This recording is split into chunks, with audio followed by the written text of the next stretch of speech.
치아 상태가 커피를 좋아하다 보니까 아무래도 변색이 좀 됐었고 또 약간 제가 앞니가 고르지를 못했어요.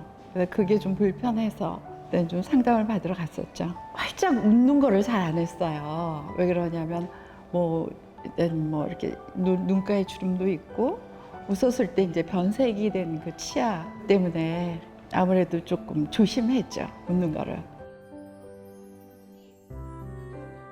환자분께서 처음 내원하셨을 때 가장 개선하고 싶은 부분은 변색된 치아와 돌출된 앞니였습니다. 하지만 현재 시니어 모델로 활동 중이시고 70대라는 적지 않은 나이에 치료를 꼭 해야 하는 걸까?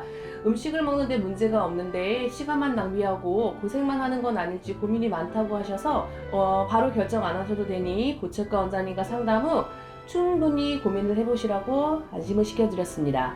심미적인 관점에서 제일 눈에 띄었던 부분이 가지런하지 못한 치열과 어두운 치아 색상이었습니다. 그래서 이 점을 개선하는 것을 목표로 보철 치료를 진행하기로 하였고, 무석재 라미네이트로 진행하기에는 교합이나 치열, 치아 상태 등의 여러 가지 조건이 만족스럽지가 않아서 크라운으로 치료하기로 하였습니다. 아래 앞니도 앞으로 뻗어진 느낌이 있었기 때문에 이 부분까지 개선하기로 계획하였습니다. 환자분께서는 치아를 너무 많이 삭제해서 치아가 상하진 않을까 그 부분을 가장 걱정을 하셨는데 치주과, 보존과, 보철과 원장님 세 분이서 협진을 통해 꼼꼼하고 심도 깊게 상담을 도와드렸더니 환자분께서는 치료를 진행하시기로 결정을 하셨고, 저희는 그 치료에 들어가기 앞서서 환자분의 전신질환을 한번 파악을 해봤는데 환자분께서는 고지혈증과 항히스타민 부작용이 있으셔서 진료를 하는 동안 그 부분을 좀 더 세심하게 신경 써서 치료를 했습니다.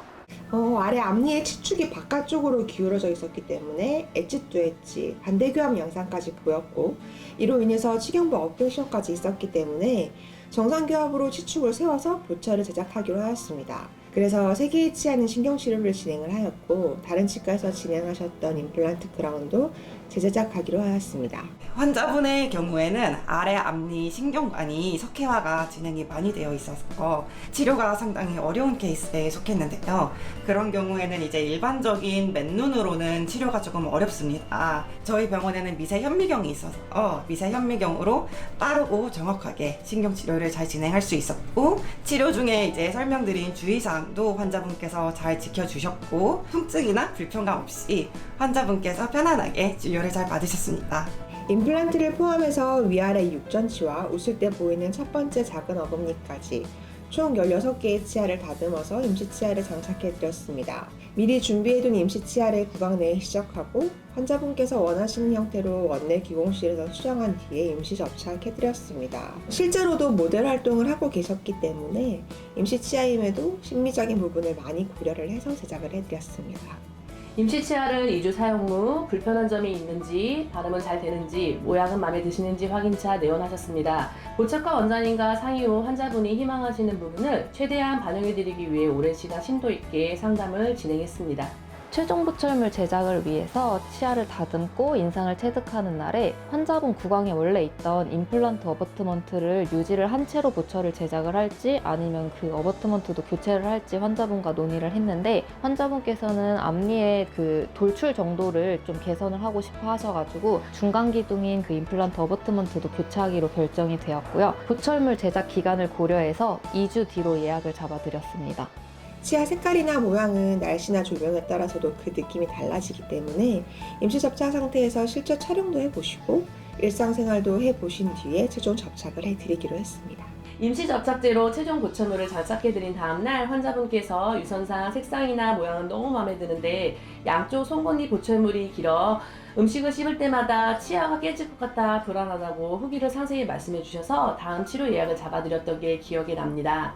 최종 보철물을 바로 부착해드릴 수도 있지만 실제로 사용을 해보시면 모양이나 색깔, 발음적인 부분에서 어색하거나 불편한 점이 생길 수 있기 때문에 저희는 좀 시간이 오래 걸리더라도 임시로 부착을 해드리고 실제로 환자분께서 사용을 해보시면서 중간중간 상호 체크를 통해 불편한 점을 개선을 해드리는 것이 치료 후에 만족도를 높이기 위해서 꼭 필요한 과정이라고 생각을 합니다. 환자분께서 불편하다고 말씀하셨던 부분을 보철과 원장님께서 조정을 해드렸고 사용 후 최종적으로 말씀을 해주시기로 하셨는데요. 모델 활동을 하고 계시는 분이라서 일정이 바빠 최종 보철물 장착 예약이 빠르게 이루어지지 않았습니다.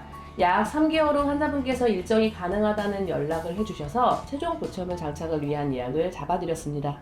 최종 보철물을 임시 접착하신 상태로 3개월 정도 지내보시고 심리적으로도 기능적으로도 문제가 없음을 확인한 뒤에 최종 마무리해드렸습니다. 이렇게 보철이 마무리가 되면 저희는 환자분께 관리 방법과 정기검진 일정을 안내를 해드리는데요. 보철을 오랫동안 잘 사용을 하시기 위해서는 평상시에 환자분께서는 꼼꼼히 관리를 잘 해주셔야 되고 병원 측에서는 정기검진을 통해서 보철이 잘 유지가 되고 있는지 체크를 해드려야 하기 때문입니다. 환자분의 총 치료 기간은 6개월 정도로 보통 일반적인 치료 기간보다 조금 오래 걸리긴 했는데 환자분의 개인 일정으로 인해서 내원을 잘 못하시기도 했고 신경치료가 추가가 되기도 하셨고 최종 보철의 만족도를 높이기 위해서 중간에 체크하는 과정을 좀 오래 가졌기 때문에 좀 비교적 오래 걸린 편이긴 합니다. 하지만 일반적인 올세라믹 크라운의 경우 한 달 이내로도 보철이 마무리가 될 수 있다는 점 참고해 주시면 좋겠습니다. 치료 후 이제 활짝 웃을 수 있다면 내 삶이 가장 중요한 건데 왜 망설였나, 조금이라도 빨리 해서 활짝 웃을 것이라며 기뻐하셨던 게 기억에 납니다. 치과 치료는 끝났다고 해서 끝이 아닌 그때부터 진정한 관리의 시작입니다. 보철 치료를 한 치아 그리고 나머지 치아들도 더와이즈 치과병원에서 꾸준히 관리해 남은 생을 보다 행복하게 질 높은 삶을 보낼 수 있기를 기원합니다.